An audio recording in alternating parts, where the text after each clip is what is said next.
या अनुरागी चित्त की गति समझे नहीं कोई, या अनुरागी चित्त की गति समझे नहीं कोई, जो जो बूढ़े श्याम रंग त्यों त्यों उजलू होई। अर्थात मनुष्य के अनुरागी हृदय की वास्तविक गति और स्थिति को कोई भी नहीं समझ सकता है। जैसे जैसे मन कृष्ण भक्ति के रंग में डूबता जाता है, वैसे वैसे ही वह अधिक उज्जवल से उज्ज्वलतर होता जाता है। यानी जैसे जैसे व्यक्ति भक्ति के रंग में डूबता है, वैसे वैसे ही वह अपने समस्त दुर्गुणों से दूर होता जाता है। ओम नमो भगवते वासुदेवाय। सभी माताओं और बहनों को मेरा सादर प्रणाम। आज हम कार्तिक मास महात्म्य के अध्याय 12 की कथा का रसपान करेंगे। अब तक की कथाओं को भक्तिपूर्वक सुनने के बाद महाराज पृथु ने नारद जी से निवेदन किया, हे देवर्षि, आप सर्वज्ञाता हैं और मैं अज्ञानी।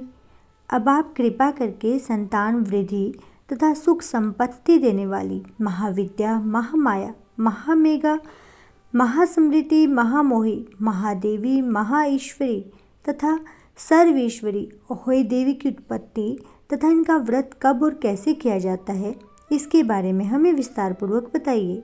महाराज पृथु द्वारा इस प्रकार प्रार्थना किए जाने पर नारद जी एक प्राचीन कथा सुनाते हुए बोले, हे राजन, एक समय कलिकाल में बड़ा भारी दुर्भिक्ष यानी अकाल पड़ा। भीषण अकाल और महामारी फैलने से अनेक व्यक्तियों की अकाल मृत्यु हो गई। तब सब लोग इस विपत्ति से छुटकारा पाने का उपाय सोचने लगे। अंत में निश्चय करके कार्तिक कृष्णा सप्तमी को सबने व्रत रखा और व्रत के प्रभाव से सायंकाल में चामुंडा देवी हाथ में नर मुंड लिए हुए वहां पर प्रकट होकर कहने लगी, मैं रुद्र सहित विहार करने के लिए यहाँ आई हूँ, परंतु समस्त संसार में पाप छाया हुआ है। ब्राह्मण वेदहीन, क्षत्रिय सामर्थ्यहीन तथा वैश्य और शूद्र धर्महीन हो गए हैं। स्त्रियों ने पतिव्रत धर्म छोड़ दिया है, इसलिए सभी लोगों को अहोई का व्रत करना चाहिए। कार्तिक कृष्णा सप्तमी तथा अष्टमी को केवल रोगियों को छोड़कर से सभी स्त्री पुरुष सारे दिन भोजन न करके सायंकाल अहोई देवी का पूजन करें। अहोई देवी मेरा ही नाम है, अतः सभी व्यक्ति अहोई पूजन को मेरा ही पूजन मानकर भक्ति भाव से संपन्न करें। अहोई अष्टमी पूजन का विधान बताते हुए चामुंडा देवी ने कहा, सभी व्यक्ति अपने घरों को गोबर और मिट्टी से लीपकर साफ करें। फिर काला, पीला, हरा तथा लाल इन 4 रंगों द्वारा द्वार पर मेरी मूर्ति बनाएं और स्वादिष्ट पकवान बनाकर मेरी पूजा करें। जब चामुंडा देवी यह कह रही थी, तभी एक धीवर की स्त्री बोली, हे माता, हम नीच लोगों का कर्तव्य भी बतलाएं। तब देवी ने कहा, तुम लोग भी मेरे भक्त हो, इसलिए सब लोग मेरा पूजन करके तुम्हारी संतानों को भी पूजेंगे और तभी उनकी पूजा सफल होगी। मेरी पूजा के बाद कुम्हारिन तथा मालिन की भी पूजा होगी। इतना कहकर देवी अंतर्ध्यान हो गई। सभी व्यक्तियों ने चामुंडा देवी की कथनानुसार व्रत और पूजन किया, जिससे उनके सारे संकट दूर हो गए और सारा संसार सुखपूर्वक रहने लगा। अहोई अष्टमी की कथा सुनने के पश्चात राजा पृथु ने नारद जी से पूछा, हे ऋषिवर, महीनों में कार्तिक तथा तिथियों में एकादशी को सर्वश्रेष्ठ क्यों माना गया है? कृपा करके बतलाइए। तब नारद जी ने कहा, हे राजन, एक बार यही प्रश्न सत्यभामा जी ने भगवान कृष्ण से भी पूछा था। भगवान श्री कृष्ण ने जो उत्तर सत्यभामा को दिया था, वही मैं तुमसे कहता हूँ, ध्यानपूर्वक सुनो।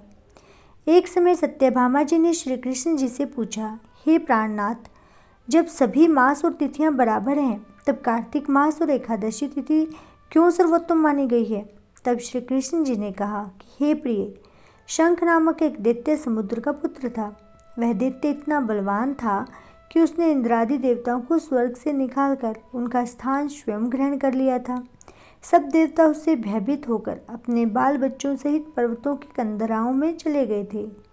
वह दैत्य सोचने लगा कि मैंने देवताओं का स्थान तो ले लिया, लेकिन वे जीते नहीं गए हैं।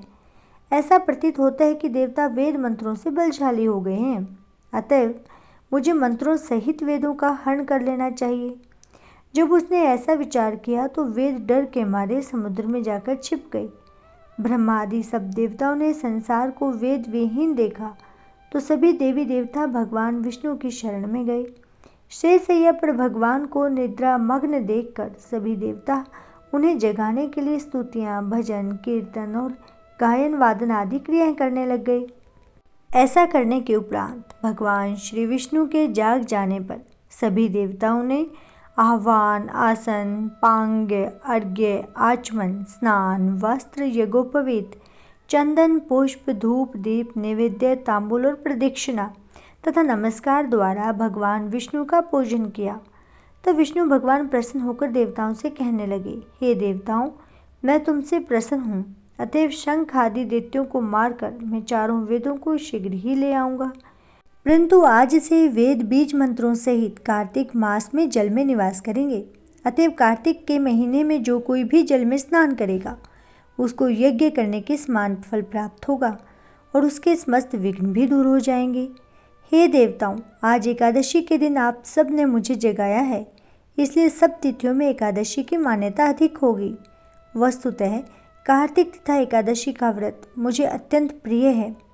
आगे की कथा सुनाते हुए नारद जी ने कहा, हे राजन, इतना कहकर भगवान मछली का रूप धारण करके विंध्याचल में निवास कर रहे महर्षि कश्यप जी की अंजलि में जाकर गिरे। कश्यप जी ने उनको कमंडल में डाल दिया। जब कमंडल भर गया तो मत्स्य रूपधारी भगवान कहने लगे कि हमको कोई और बड़ा स्थान दो। तब कश्यप जी ने घड़ा दिया। घड़ा भी भर गया तो उन्होंने उसे कुएं में छोड़ दिया, परंतु भगवान मत्स्य रूप में तेजी से बढ़ते गए। अतः कश्यप जी ने उनको समुद्र में डाल दिया। भगवान ने एक अत्यंत विशाल मछली का रूप धारण करके दैत्यराज शंखासुर का वध किया। शंखासुर को मारने के पश्चात भगवान मत्स्य रूप त्याग कर विश्राम हेतु बद्रीनारायण चले गए। बद्रीनारायण में भगवान ने देवताओं से कहा, हमने शंखासुर को मार दिया है, अतः ऋषि और मुनि जाकर समुद्र के अंदर से वेदों को ढूंढ लाए। तब तक देवताओं सहित प्रयाग में मेरा निवास रहेगा। तब ऋषियों ने अपने तपोबल द्वारा समुद्र में से वेदों के 6 अंगों छंद, व्याकरण, कोश, वैदक, ज्योतिष तथा स्मृति को ढूंढ निकाला। जिस वेद का जो भाग जिस ऋषि को मिला तब से वह भाग उसी ऋषि का माना जाता है। इसके बाद समस्त ऋषि ब्रह्मादि देवताओं सहित प्रयाग आ गए और वहाँ पर उन्होंने अश्वमेघ यज्ञ किया। इसीलिए प्रयाग को तीर्थों का राजा कहा जाता है। प्रयागराज में स्नान, दान तथा यज्ञादि करने वाले के जन्म जन्मांतर के पाप समूल ही नष्ट हो जाते हैं और वे मोक्ष के अधिकारी बन जाते हैं। इसमें तनिक भी संदेह नहीं है।